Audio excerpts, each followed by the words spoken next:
This one's quite personal. Some of you may or not be aware, but I used to have a high-performance rowing background.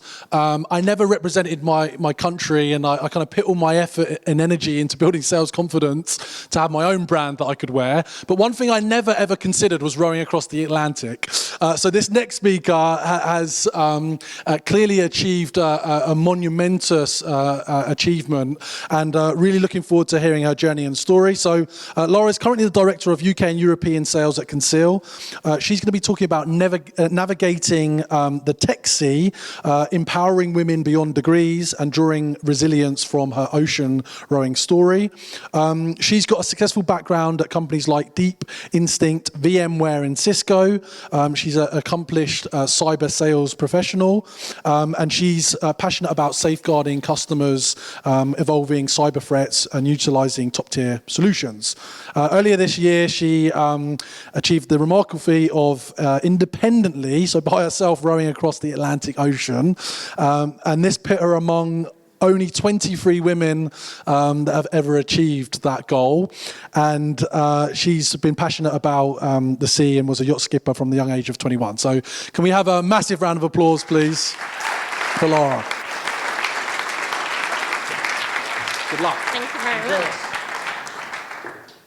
Oh, well, there's a lot more people in here now than I didn't realise. Okay, can everyone hear me? I could have just had about an hour to talk about rowing, but 7 minutes is actually quite hard to try and get everything I need to talk about. I think we've all been kind of having the same conversation. So my name is Lara Vafiadis, so I've been in cybersecurity for a couple of years and tech. It was my second career, as James mentioned, so I was a freelance yacht skipper for about 6 years. I had a lovely life, if I'm being really honest. When I'm sat on Zoom calls and I'm having a very tough day, I kind of want to be back on the boat, but that's an entirely different talk that I'm not really going to focus on. So the main thing that I really want to talk about today is, yes, I spent 98 days rowing across the Atlantic Ocean solo for charity.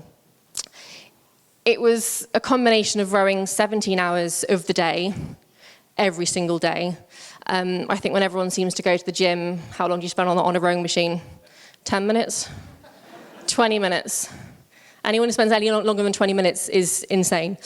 But it's all part of that environment, kind of being out on the ocean. I went through storms, capsizes, and just total physical and mental exhaustion.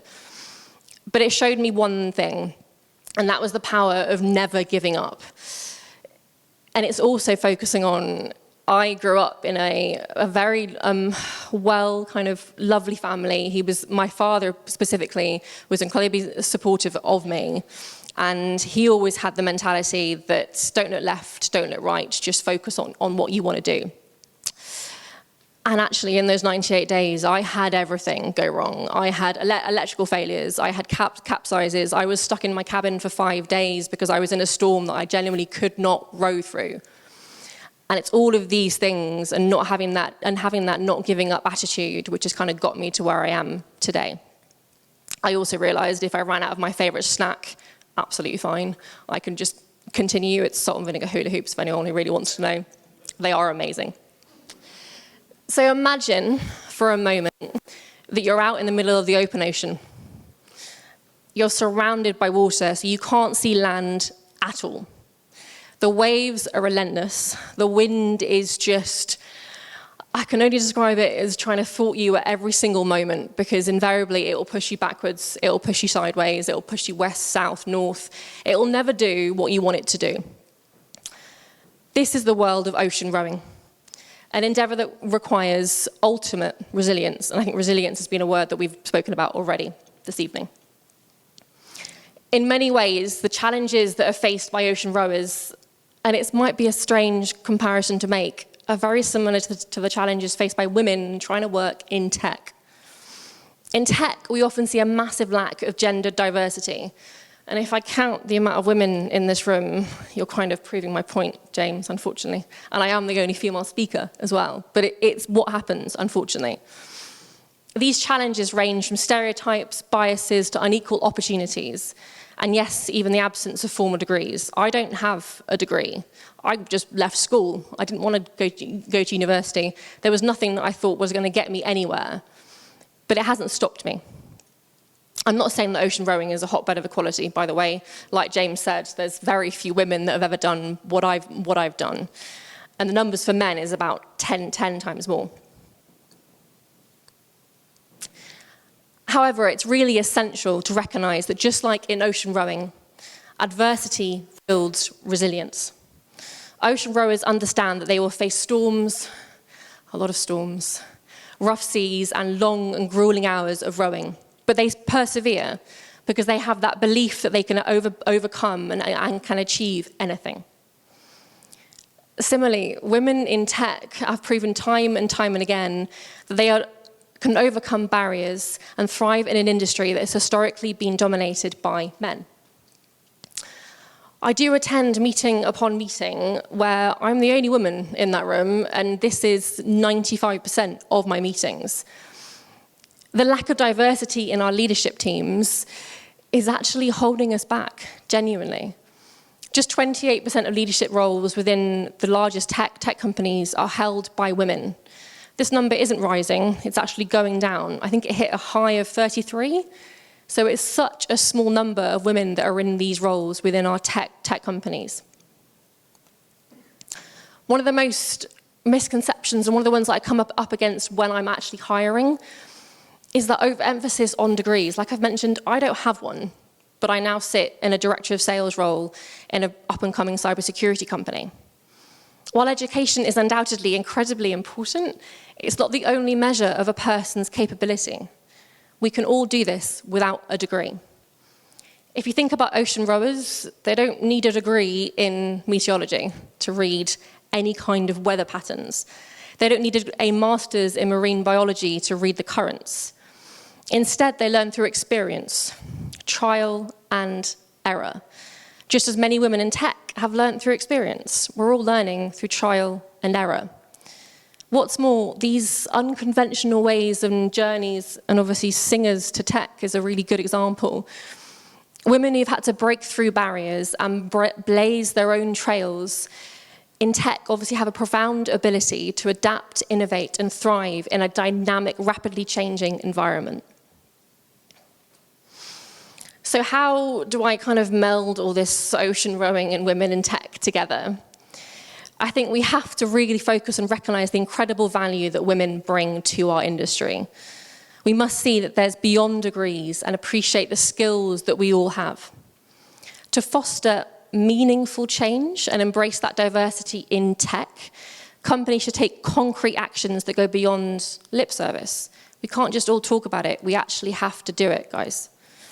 We have to create inclusive hiring practices, and rather than fixating on those degrees, we have to look at companies that should focus on assessing skill, competencies, and just generally potential of that candidate.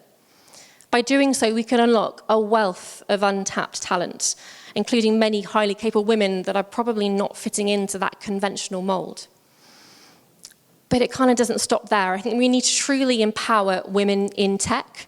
Organizations should establish robust mentorship programs. I think we've all heard the word mentorship. It's key to us. These programs provide valuable guidance and help women build their confidence and accelerate their careers. I think if women had a little bit more confidence, and I've just rowed an ocean, so I have a little bit, that we'd see more up here talking about all the valuable things that we want to share. Cultivating this inclusive environment should be more than just a slogan. It must be a fundamental aspect of your company's DNA. Diversity, and it's said so much, is not just a buzzword, it's key. It should be the driving force behind your company's innovation. You have to encourage open and honest dialogue within your organization about the importance of diversity and how it leads to better problem solving, creativity, and just overall success as well. When I think about the row that I've just done and spending 98 days completely alone, I had to figure out every single thing that went wrong on that boat. Everything. I became a plumber, an electrician. I mean, I'm already a rower, but everything in regards to that row, it was completely self-sufficient. It's these kind of skills that I do see in everyone. And I think I'm not just talking about diversity in women in general, but it's the one that I like to focus on. But I speak, when I'm talking to hiring people, I don't look at their degrees, I don't look at their lack of degrees. I have an open and honest conversation about what they are trying to achieve, and you will find those hidden gems within those CVs that you've probably just cast aside. I think as we move forward, we have to remember that real strength lies in diversity. Diverse teams perform better, retain employees for longer, and succeed in their goals way quicker than anyone else. We all bring something entirely different to this table. By embracing the resilience of women who are ready to chart their own course in this vast ocean of opportunity that we have in front of all of us, we can achieve new heights of innovation and success. So as I'm saying that I'm not suggesting anyone goes and rows an ocean, the blisters don't really ever go. I'm just trying to focus on that bit around just reimagining what you already believe. And within hiring, within tech, we have to focus on the individuality of that candidate. Thank you.